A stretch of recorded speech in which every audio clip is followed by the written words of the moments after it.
নমস্কার বন্ধু, আমি Malay Mukhopadhyay, confederation of state government employees. বন্ধু, সম্প্রতি সুপ্রিম কোর্টের ডিএ মামলার রায় প্রেক্ষিত আমাদের কাছে অসংখ্য ফোন আসছে। বেসিক প্রশ্ন, কেউ জানতে চাইছে কবে থেকে কবে পর্যন্ত ডিএটা পাওয়া যাবে। কেউ জিজ্ঞাসা করছে আমি তো অমুক সালে রিটায়ার করেছি, তার পরবর্তীকালে পেনশন পাচ্ছি। কেউ বলছে যে আমার যে হাজবেন্ড বা ওয়াইফ গত হয়েছে, আমি পেনশন পাচ্ছি, তাহলে কি আমরা পাবো কি পাবো না। বিভিন্ন প্রশ্ন, কবে থেকে কবে পর্যন্ত বকেয়াটা পাবো, নানাবিধ প্রশ্ন। এটাই স্বাভাবিক, কারণ একটা অভূতপূর্ব জয়। এটা তো অভাবনীয়। যে প্রথমত বলি, অভাবনীয় এই কারণে যে 1/4/1/7/2009 থেকে 31/12/2019 পর্যন্ত এই ডিউরেশন, যে তাতে বকেয়া ডিএ অর্থাৎ ব্যাকলগ অনুযায়ী ক্যালকুলেশন করে যে টাকাটা হবে সেটাই কর্মচারীরা পাবে। কারা কারা পাবে? খোদ রাজ্য সরকারি কর্মচারীরা পাবে, পেনশন হোল্ডাররা পাবে, গ্র্যান্টিং এইডের কর্মচারীরা পাবে। এখন এই যে পঞ্চম বেতন কমিশন বাম আমলে গঠন হয়েছিল, পঞ্চম বেতন কমিশন 1/1/6 থেকে 1/1/16-তে এসে শেষ হয়।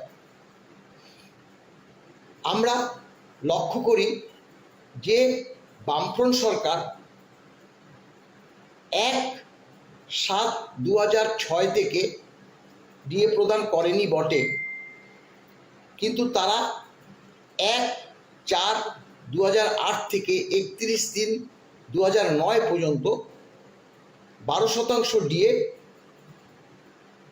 1 বছর নূতন বেতনে বকেয়া হিসাবে 3 বছরে মিটিয়ে দেওয়ার প্রতিশ্রুতি দিয়েছিলেন, এবং সে মতে দুটো কিস্তি 2 বছরে মিটিয়েও দিয়েছিলেন। পরবর্তী নয়া সরকার এসে আর এক কিস্তি 2 ভাগে কর্মচারীদের মিটিয়ে দেয়।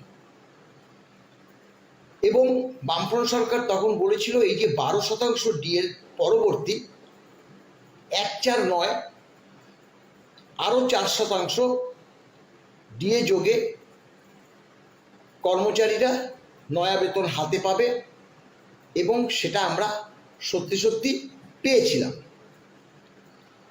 এবং এটা যে বলছি, এটা কিন্তু রোপাতে একদম লিপিবদ্ধ করা ছিল। রোপা 9 নাম্বার 1690F ডেটেড 23/2/2009, সেখানে বলা ছিল the government employees DA entitled of the period from 1/4/2008 থেকে 31/3/2009, অর্থাৎ এই যে পিরিয়ডটা, সেই পিরিয়ডটা 1 বছর। সেই 1 বছরের ডিএটা, যেটা আমি বললাম এরিয়ার হিসাবে দেবে। পরবর্তী 1/4/2009 আরও 4% যোগে, অর্থাৎ 16% যোগে নয়া বেতন লাগু হবে, এবং সেটাই হয়েছিল। এবং পরবর্তীতে ওই রোপাতে বলা ছিল after that DA, onward DA time to time, অর্থাৎ অ্যাজ পার সিপিআই অনুসারে দেওয়া হবে, সেই বার্তাটাও বলা ছিল। কিন্তু আমরা দেখলাম যে 1/4-এর পরে যে ডিএটা হবে, সাধারণভাবে ডিএ হয় 1 জানুয়ারি 1 জুলাই, তাই 1 জুলাই যে ডিএটা হওয়ার কথা ছিল, সেই ডিএটা 1 জুলাই 2009 না হয়ে 5 মাস পরে 1/12/2009 হয়। এই জায়গাটা দেখুন, 1 জুলাই 2009 ডিএটা হওয়ার কথা ছিল রোপা অনুযায়ী, সেটা হয়নি। কি হলো না, বাম সরকার 5 মাস পরে ডিএটা দিল। তাহলে এই যে 5 মাস আপনার বেসিকে 6%, সেই সময় 6% ডিএ ছিল, তাহলে 6% ডিএ আপনি কম পেলেন 5 মাস। এই 5 মাসটাই হলো আপনার ব্যাকলগ এরিয়ার। ঠিক এইভাবে ক্যালকুলেশন করে একদম 31/12/2016 পর্যন্ত, এটা মাফ করবেন 2019 পর্যন্ত ক্যালকুলেশন করেই এরিয়ারটা তৈরি করা হবে। এখন এই যে এরিয়ার, আমরা মহামান্য আদালতে, ট্রাইব্যুনালে আমরা এরিয়ারটা তৈরি করেই আমরা দিয়েছিলাম, এবং তা পরবর্তী হাইকোর্ট হয়ে সুপ্রিম কোর্টেও সেই পিটিশনের মধ্যে তা লিপিবদ্ধ আছে। এখন তথাপি এই যে এরিয়ারটা ক্যালকুলেশন কারা করবে? ক্যালকুলেশন তো আমি করব না, এবং ফিনান্স ডিপার্টমেন্ট করবে, কে নির্দেশ দেবে? সে কথাটা কিন্তু বিগত যে আমরা রায় পেয়েছিলাম ট্রাইব্যুনাল থেকে 26 জুলাই 2019, সেখানে মাননীয় জাজদ্বয় পরিষ্কার বলেছিল যে সরকার একজন নোডাল অফিসার নিয়োগ করে কিভাবে এরিয়ারটা ক্যালকুলেশন হবে তার যাতে নির্দেশ দেয়। কেন বলেছিল? এটা তো স্বাভাবিক, যারা চাকরিরত আছে, ইন সার্ভিস, তাদের ডিপার্টমেন্টগুলো থেকেই ক্যালকুলেশন হবে। কিন্তু ডিপার্টমেন্টগুলোতে যদি নির্দেশ না আসে, তাহলে তারা কেন করবে? যারা অবসর নিয়েছে তাদের অনেকে ব্যাংক থেকে হয়, তাহলে ব্যাংকে নির্দেশ দিতে হবে। অনেকে ট্রেজারি থেকে হয়, ট্রেজারিতে নির্দেশ দিতে হবে। এজি বেঙ্গলে অনেকের সার্ভিস বুক পড়ে আছে, সেই ব্যাপারেও নির্দেশ দিতে হবে। সেই কারণে নোডাল অফিসার নিয়োগ করার কথা বলেছিল। আমি ক্যালকুলেশন করে দিলাম বা কোনো ইউটিউবার ক্যালকুলেশন করে দিল, সেইভাবে তো ডিএ হবে না। তবে একথাটা আমরা জোর দিয়ে বলতে পারি যে 1/7/2009 থেকে 31/12/2019 পর্যন্ত যে ব্যাকলগ অনুযায়ী ডিএ কর্মচারীরা পাবে, পেনশন হোল্ডাররা পাবে, এ সম্পর্কে 100% নিশ্চিত। এখন যে কয়েকটা প্রশ্ন আমাদের কাছে আসে, তাতে অনেকে বলছে যে আমি অমুক তারিখে জয়েন করেছি, তমুক তারিখে আমি রিটায়ার করেছি, বা কেউ বলছে আমার হাজব্যান্ড বা আমার ওয়াইফ চাকরি করতে করতে অমুক তারিখে মারা গেছে, তারপরে আমি পেনশন পাচ্ছি। কোনো ডিপেন্ডেন্ট অর্থাৎ আনম্যারিড ডটার, উইডো ডটার, তারাও প্রশ্ন করছে আমরা কি এই এরিয়ারটা পাবো কি না। সেক্ষেত্রে বলি যে ধরুন 1/7/2009 চাকরিরত আছে এবং 31/12/2019 সেই সময় পর্যন্ত চাকরিরত আছে, এখানে তো কোনো অসুবিধা নেই।